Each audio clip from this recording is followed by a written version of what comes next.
So our next topic is the difference between debentures and share. तो सबसे पहले debenture के शेयर की मीनिंग क्या होती है। The share are the own funds of the company. Own funds of the company, जो share होता है वो कंपनी का खुद का फंड होता है, उसको कंपनी रेस करती है तब उसको शेयर होल्डर्स लेते हैं।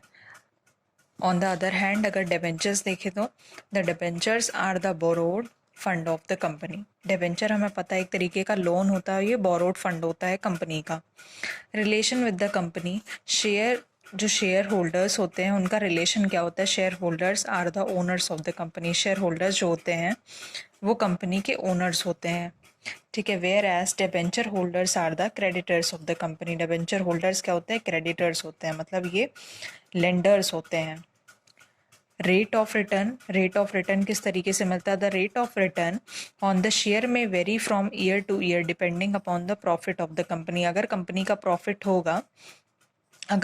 प्रॉफिट होगा तभी जो शेयर होल्डर्स होंगे उनको डिविडेंड दिए जाते हैं। डिविडेंड रेट ऑफ रिटर्न के रूप में उन्हें डिविडेंड मिलता है। जैसे जैसे हम जानते हैं एम्प्लॉयज़ को सैलरीज मिलती है और एम्प्लॉयज़ को सैलरी मिलती है, वर्कर्स को वेजेस मिलते हैं, उसी तरीके से जो शेयर होल्डर्स होते हैं उनको डिविडेंड मिलता है, DIVIDEND। और शेयर डिबेंचर होल्डर्स में देखें तो रेट ऑफ इंटरेस्ट, जो इंटरेस्ट होता है वो क्या होता है, फिक्स्ड रहता है, चाहे कंपनी प्रॉफिट में रहे या लॉस में रहे। जो डिबेंचर होता है वो उनको मिलता ही मिलता है। वोटिंग राइट्स किसको होती हैं, तो share holders enjoy voting rights in the company. Share holders जो होते हैं वो वोटिंग राइट्स को एंजॉय करते हैं, मतलब उनको ये हक होता है कि वो कंपनी में वोटिंग दे सकें। लेकिन debenture holders do not enjoy voting rights of the company. लेकिन जो डिबेंचर होल्डर्स होते हैं उनको किसी भी तरीके का वोटिंग राइट कंपनी में नहीं होता। इसी तरीके से कन्वर्जन देखें, जो शेयर्स होता है वो डिबेंचर में इजीली कन्वर्ट हो जाता है, लेकिन जो डिबेंचर होता है वो शेयर में इजीली कन्वर्ट नहीं होता।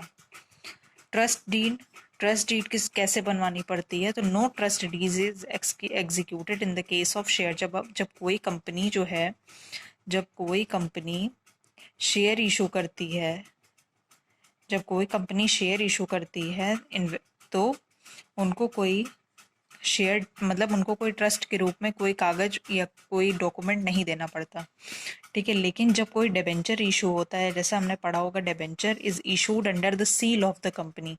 तो डिबेंचर जो होता है वो किसी न किसी ट्रस्ट डीड पे इशू किया जाता है, क्योंकि कंपनी जो है वो लोन ले रही है डिबेंचर होल्डर से, और जो इनको लोन देते हैं वो कौन होते हैं, डिबेंचर होल्डर्स होते हैं, ठीक है। तो यहाँ अब ये ट्रस्ट के हिसाब से होती है और इसमें डीड जो है वो इशू होती है।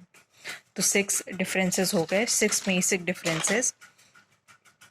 अब पार्टिसिपेशन इन द मैनेजमेंट, कौन शेयर होल्डर्स जो होते हैं वो कंपनी के मैनेजमेंट में पार्टिसिपेट कर सकते हैं। तो share holders have a right to participate in the management of the company, whereas debenture holders have no right to participate in the management of the company. बल्कि जबकि debenture holders को कोई right नहीं होता कि वो उनके management में या उनके कोई भी फंक्शन को अटेंड करें, किसी भी मैनेजमेंट में वो पार्टिसिपेट नहीं कर सकते।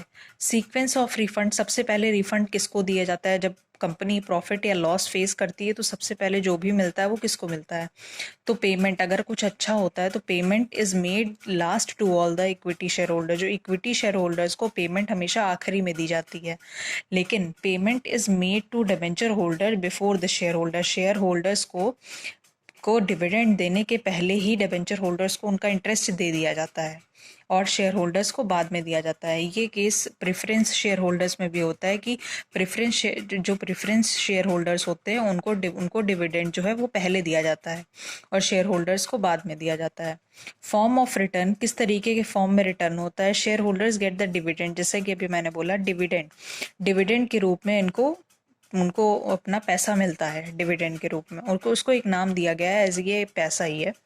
Debenture holders get the paid on their investment, debenture holders को उनकी इन्वेस्टमेंट पे उनको मतलब इंटरेस्ट मिलता है, वही इसका मतलब है।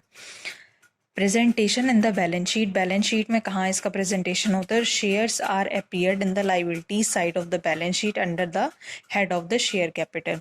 जो शेयर होता है वो अपीयर किया जाता है liability side on the balance sheet under the head of the share capital.